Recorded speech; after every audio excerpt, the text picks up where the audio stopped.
Radhe Radhe friend, जय श्री कृष्ण। आइए हम कथा सुनते हैं। तो योगिनी एकादशी की कथा सुनने के लिए हम एक लोटा जल लेंगे, हाथ में थोड़े से तिल लेंगे और फूल लेंगे, क्योंकि खाली हाथ कोई भी कथा नहीं सुननी चाहिए। तो आइए हम कथा सुनते हैं। प्राचीन समय की बात है। अलकापुरी नाम के नगर में कुबेर नाम का राजा रहता था। वह भगवान शिव का बहुत बड़ा भक्त था और नित्य उन्हें सुंदर सुंदर फूल अर्पित करता था।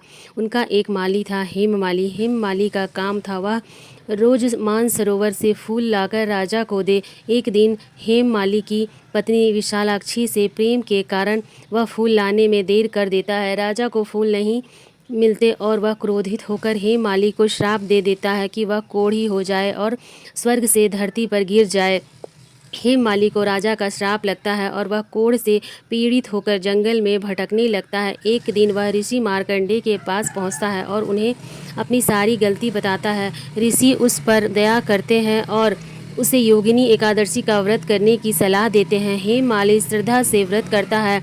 अगले दिन उसका कोढ़ दूर हो जाता है और वह फिर से सुंदर और स्वस्थ हो जाता है। इसके बाद उसे फिर से स्वर्ग की प्राप्ति होती है। योगिनी एकादशी का हिंदू धर्म में गहरा महत्व है।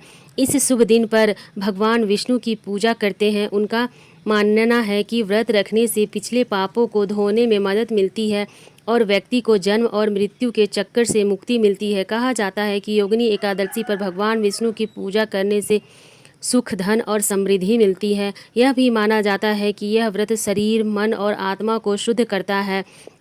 आध्यात्मिक मार्ग पर चलने वाले भक्तों को हर महीने एकादशी व्रत करने के लिए प्रोत्साहित किया जाता है, क्योंकि ऐसा माना जाता है कि यह उन्हें भगवान विष्णु के दिव्य निवास बैकुंठ धाम तक ले जाता है। इस पवित्र अवसर पर लोग विभिन्न आध्यात्मिक और धार्मिक गतिविधियों में संकलन होते हैं। योगिनी एकादशी का व्रत कोई भी व्यक्ति कर सकता है, चाहे वह किसी भी उम्र, जाति या पृष्ठभूमि का हो। यह विशेष रूप से उन लोगों के लिए अनुशासित है जो शारीरिक और मानसिक बीमारियों से राहत चाहते हैं। जो व्यक्ति व्रत रखते हैं या व्रत रखने में असमर्थ होते हैं, उनके लिए एकादशी के दिन पूरी श्रद्धा और उचित अनुष्ठान के साथ भगवान विष्णु की पूजा करना भी उचित ही है और लाभकारी माना जाता है। ऐसा माना जाता है कि योगिनी एकादशी की कथा सुनने से ब्राह्मण को हजारों ब्राह्मणों को भोजन कराने का पुण्य फल प्राप्त होता है।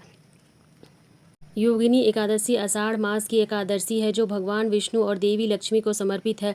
इस दिन व्रत करने से पापों से मुक्ति और मोक्ष की प्राप्ति होती है। इस वर्ष योगिनी एकादशी 21 जून 2025 को मनाई जाएगी।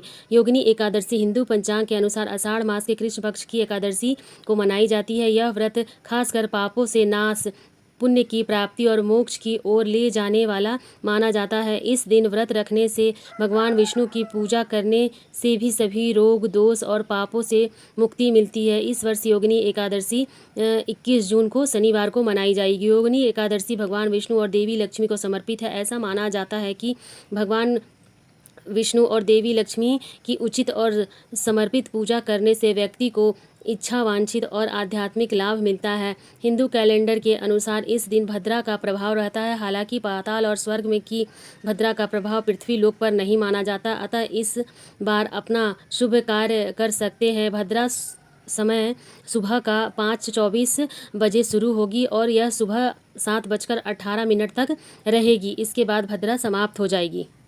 सुनने के बाद हम हाथ में तिल और फूल को जो लेते हैं उसे भगवान को समर्पित कर देते हैं, हाथ जोड़कर प्रार्थना करते हैं और भगवान से अपनी लंबी उम्र और अखंड सौभाग्य के लिए प्रार्थना करते हुए, अपने घर परिवार के स्वास्थ्य के लिए प्रार्थना करते हुए जो जल हमने रखा है उस जल को हम सूर्य देवता को समर्पित कर देंगे।